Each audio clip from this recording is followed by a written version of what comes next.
வணக்கம் நண்பர்களே. வெள்ளன காலையில் ஒரு 11 மணிக்குள்ள எந்திரிச்சு டக்குன்னு ரெடி ஆகிட்டேன். அண்ட் அம்மா வந்து தோசையெல்லாம் சுட்டு வச்சுட்டாங்க. சைஸாக நான் ஒரு 4 தோசையை சுட்டு சாப்பிட்டு அப்படியே ஜம்மனி கிளம்பியாச்சு. என்னடா அவன் வீட்டுக்கு வந்தானே ஊர் சுற்ற ஆரம்பிச்சிட்டா அப்படின்னு தான் நினைக்காதீங்க. இப்போ டேரெக்டாக நம்ம ஒர்க் ஷாப்புக்கு தான் போகிறோம். ஏன்னா வண்டியில் கொஞ்சம் சின்ன பிரச்சனை. நாங்களும் அப்படி தான் நினச்சி போனோம். ஆனால் போய் பார்த்தா தான் பெரிய குண்டை தூக்கி போட்டாங்க. பாய்ச்செல்லாம் சும்மா பிரித்து கொடுத்தாங்க. அதனால் அந்த பாய்ச்செல்லாம் வாங்குறதுக்கு நாங்கள் மதுரைக்கு தான் போகிறோம். ஸோ ஜீப்புக்கு ஒரு பாய் சொல்லிட்டு அப்படியே இனோவாவில் ஏறியாச்சு. என்னடா அவன் இனோவாவில் போகிறோம் அப்படிலாம் நினைக்காதீங்க. நாங்கள் பஸ் ஸ்டாண்ட் வரைக்கும் தான் இனோவாவில் போகிறோம். அதுக்கப்புறம் பஸ்ஸில் தான் போகிறோம். டிக்கெட்டோட ஃபேர் வந்து ஒரு ஆளுக்கு 45 ருபீஸ். அதுவும் கரெக்டாக நம்ம அந்த ஆடிப்பட்டி கனவு வரப்போ தான் எனக்கு ஒரு பாட்டு ஆனாவுன்னா ஞாபகம் வருது.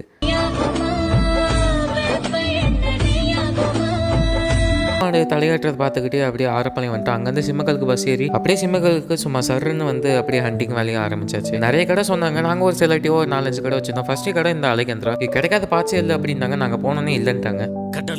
வேறு வழி இல்லாமல் இந்த இரவி ஆட்டோ ஷோஸில் பாய்ச்சலாம் ஆர்டர் பண்ணிட்டு அப்படியே வீட்டுக்கு கிளம்பியாச்சு. மதுரைக்கு வந்ததுனால சும்மா வகை வகையாக ரகரகமாக சாப்பிடலாம் அப்படின்னு சொல்லி நானும் அப்பாட்ட கேட்டேன். அப்பாவும் அதுக்கு ஓகே சொல்லி தான் அவன் கூட்டிகிட்டு வந்தார். நானும் கடை எல்லாமே சூஸ் பண்ணி வச்சிருந்தேன். பட் பாய்ச்சி எதுவுமே கிடைக்கலையா, அதனால சங்கடத்தோடு அப்படியே வீட்டுக்கு கிளம்பியாச்சு. வண்டி எல்லாமே வீட்டில் இருக்கிறதுனால பஸ் ஸ்டாண்ட்லேருந்து வீட்டுக்கு நடந்து தான் போனோம். அந்த வீட்டுக்கு போனோன்னே சும்மா ஜம்முன்னு ரெடி ஆகிட்டு அந்த மச்சானும் வந்தாங்களா. ஸோ கார் எடுத்துகிட்டு அப்படியே டேரெக்டாக போய் நம்ம ஊர் குல்ஃபியில் ஒரு 6 குல்ஃபி வாங்கினோம். இந்த 6 குல்ஃபியுமே எனக்கான்னு கேட்டிங்கன்னா இல்லை, 1 மச்சானுக்கு மீதி 5 எனக்கு. நான் சாப்பிட்றத யாரும் கண்ணு மட்டும் வச்சிடாதீங்க, அப்புறம் எனக்கு வயிறு வலிக்கும். அப்படியே வீட்டுக்கு போயிட்டு சாப்பிட்டு எடிட்டிங் வேலையும் பார்க்க ஆரம்பிச்சிட்டேன். And this is how the day went off. மறக்காம சர்ப்ரைஸ் பண்ணிடுங்க. வரட்டா.